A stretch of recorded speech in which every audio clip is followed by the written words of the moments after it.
Baiklah semuanya, selamat malam. Pada video presentasi ini kami akan mendemonstrasikan hasil proyek kami yang bernama Neuro CPP. Namun pada video ini kami akan lebih menekankan pada demonstrasi fitur dan alur kerja programnya. Jadi bagian coding tidak akan ditampilkan secara langsung. Kemudian pertama-tama kami akan menjelaskan sedikit apa itu Neuro CPP. Slide selanjutnya, Neuro CPP adalah program chatbot berbasis terminal yang dikembangkan menggunakan bahasa pemrograman C++ dan terintegrasi dengan Gemini API, menghadirkan percakapan AI secara real-time dengan antarmuka klasik dan memiliki dua mode utama, yakni guest dan member. Selain menyediakan fitur balas pesan yang dinamis dan real-time, Neuro CPP juga dilengkapi dengan fitur-fitur lainnya seperti rewrite pesan, kustomisasi AI, dan pengelolaan akun. Kemudian, kenapa kita memilih Neuro CPP sebagai proyek kami? Hal ini karena program Neuro CPP dipilih karena dapat menghadirkan aplikasi yang tak hanya memenuhi aspek teknis praktikum, tapi juga relevan dengan tren teknologi saat ini. Untuk itu, Neuro CPP mengaplikasikan konsep inti dari mata kuliah algoritma pemrograman seperti penggunaan fungsi, manipulasi string, array atau vektor, CRUD, dan control error, yang kemudian diintegrasikan dengan API Gemini 2.0 Flash sebagai bentuk relevansi terhadap perkembangan teknologi terkini. Kemudian, pada proyek ini, kami menggunakan untuk memudahkan pengkompilan dengan adanya beberapa third-party libraries, Neuro menggunakan build system CMake untuk menjalankan programnya, sehingga tidak diperlukannya perintah compile yang panjang. CMake bekerja dengan menggunakan sebuah file konfigurasi bernama cmakelist.txt. Di file ini, kami mendeklarasikan nama project, file sumber, library yang ingin dipakai, dan target atau output dari program. Kemudian menaruh perintah build dan run pada launch.json dan task.json. Untuk menjalankan program hanya dengan menekan tombol F5 atau debug mode VS Code-nya. Oke, selanjutnya ada visualisasi dari AI, bagaimana kita mengambil respon dari server dari Gemini 2.0 Flash. Itu kita menggunakan yaitu namanya REST API workflow. Jadi flow-nya dari REST API.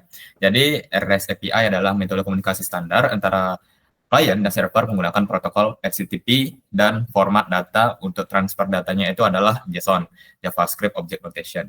Proses ini dimulai dari sisi klien yang mengirimkan data melalui sebuah program.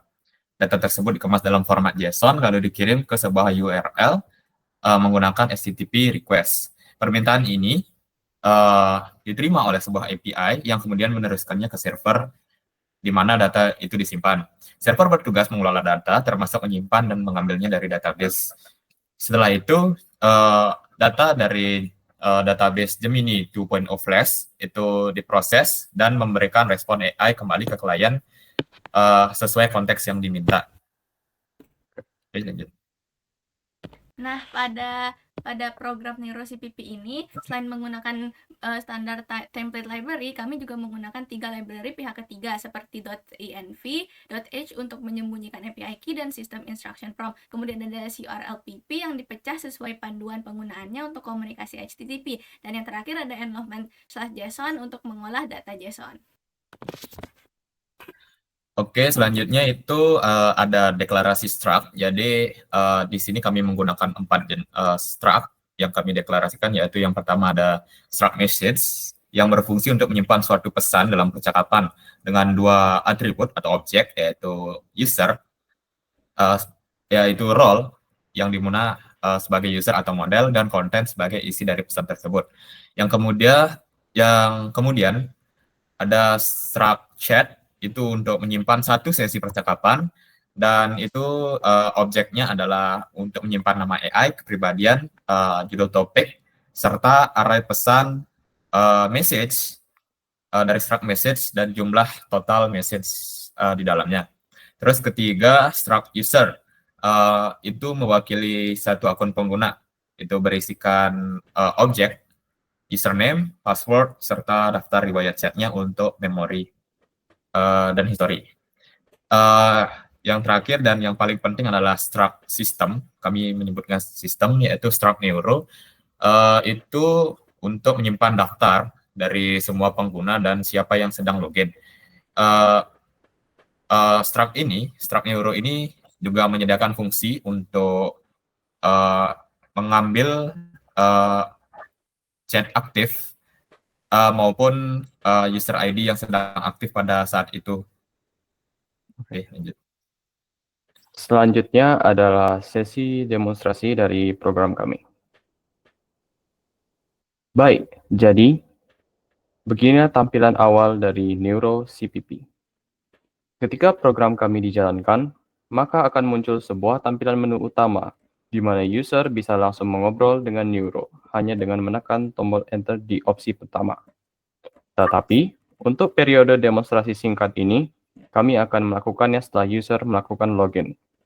Jadi, cara yang pertama untuk login yaitu dengan memilih opsi Register, lalu tekan Enter. Di sini saya akan memasukkan user dan passwordnya 123.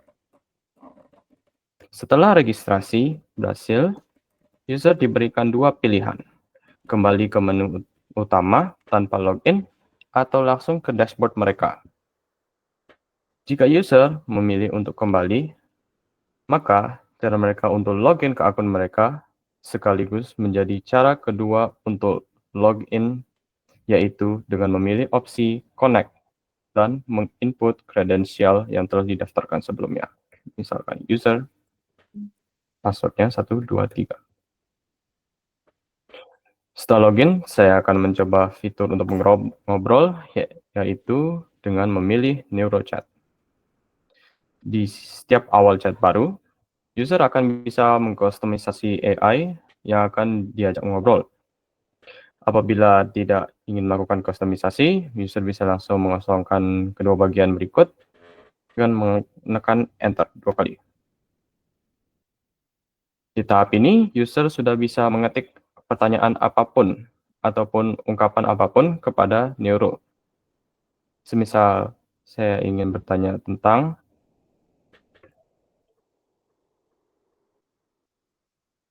about C++. Semisal saya bertanya begitu, maka Neuro akan langsung membalas. Ketika user merasa sudah selesai mengobrol, maka mereka bisa mengetik exit, lalu mereka kembali ke dashboard member. Ketika user ingin kembali dan melanjutkan chat yang pernah diinisialisasi sebelumnya, maka user tinggal memilih opsi chat history. Di sini terdapat nama AI dan judul yang sesuai. Dan di sini user dapat melanjutkan chat yang dipilih atau menghapusnya.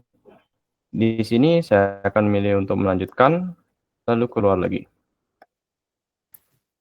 Selanjutnya ada opsi akun, di mana user bisa melihat username, password, jumlah chat yang pernah diinisialisasi, dan juga chat terkini yang paling banyak pesannya. Dengan menekan apapun di keyboard, user bisa memilih untuk mengganti username atau password, dan bisa juga untuk menghapus akun mereka. Di demonstrasi kali ini, saya memilih untuk menghapus akun. Ketika user menghapus akun, maka mereka akan kembali ke tampilan utama. Dan terakhir, untuk mengakhiri program ini, cukup dengan navigasi ke bawah dan mengklik opsi Disconnect. Sekian demonstrasi singkat NeuroCPP. Baik, jadi itulah tadi demonstrasi dan penjelasan singkat mengenai latar belakang dan algoritma dari program yang kami buat pada proyek ini. Jadi kesimpulannya, NeuroCPP dipilih karena mampu merepresentasikan penerapan menyeluruh materi praktikum, algoritma, dan pemrograman. Mulai dari dasar algoritma hingga struktur data dan pointer.